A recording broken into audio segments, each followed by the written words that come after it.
কেউ বা রাজনীতির মঞ্চ কাঁপিয়ে বেড়াচ্ছেন, কেউ বড় ব্যবসায়ী। ফুটবল ছেড়েছেন অনেক দিন আগেই, কিন্তু প্রাণের স্পন্দন যে জড়িয়ে আছে ফুটবলের সঙ্গে। মহান স্বাধীনতা দিবসে শহীদদের স্মরণে তাই মাঠে নেমে পড়েন ফুটবল মাঠের এক সময়ের এই যোদ্ধারা।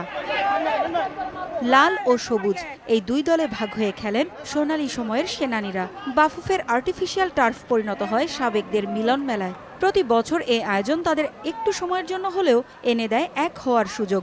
সিনিয়র জুনিয়র মিলে একসাথে, তো আজকের দিনটাকে আমরা আসলে ফুটবল দিয়ে উপভোগ করতে চাই। সাবেকরা খেলেছি, এদের একটা মিলন মেলা প্রতি বছর অনুষ্ঠিত হয়ে থাকে, তো এটা সত্যি খুবই ভালো লাগে। ফুটবলের সোনালী সময়ে মাঠ মাতিয়েছেন আসলাম, সালাম মুর্শেদি, আরিফ খান জয়, আলফাজদের মতো তারকারা। এই ফুটবলারদের অনেকের খেলাই নতুন প্রজন্মের ছেলে মেয়েদের দেখার সুযোগ হয়নি।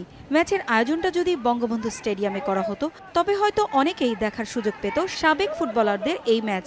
বাফুফে আশ্বাস দিয়েছে শুধু বড় পরিসরেই নয়, আগামীতে সাবেকদের নিয়ে একটি টুর্নামেন্ট আয়োজনেরও। সাবেকরাও খুশি এমন ঘোষণায়। পুরানোদের দেখে, তাদের পারফরমেন্স দেখে, তারা যে সুপারস্টার ছিল সেটা দেখে আমরা যদি তাদেরকে সামনে আনতে পারি তাহলে হয়তো নতুন প্রজন্মের অনেকেই হয়তো আমাদের জানবে এবং আরও বেশি উৎসাহিত হবে। সে ব্যাপারে হয়তো আমরা পদক্ষেপ নেব। আফটার 45 যারা রয়েছেন এরকম তারকা খেলোয়াড়দেরকে নিয়ে এবং দেশের বাইরেও এইসব টিমগুলো খেলাধুলা করে, আমরা অনেক আগ্রহী। ফুটবলের সোনালী দিন এখন আর নেই। জাতীয় দলও অনেকদিন ধরেই পাচ্ছে না বড় কোনো সাফল্য। তবে কাতার ও বাহরাইনে খেলা অনূর্ধ্ব 23 দলের সাম্প্রতিক নৈপুণ্য আশার আলো দেখাচ্ছে সাবেকদের। সময় ও সুযোগ সুবিধা দেয়া হলে এদের মধ্য থেকেই শক্তিশালী জাতীয় দল গড়া সম্ভব হবে বলে মনে করেন সাবেকরা। সেই সঙ্গে বর্তমান কোচিং স্টাফদেরও প্রশংসা করেছেন তারা।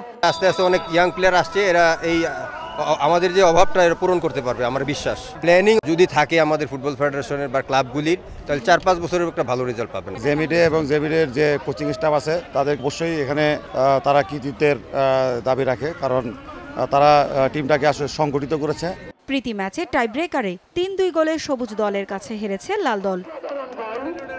পারভিন আক্তার, সময় সংবাদ, ঢাকা।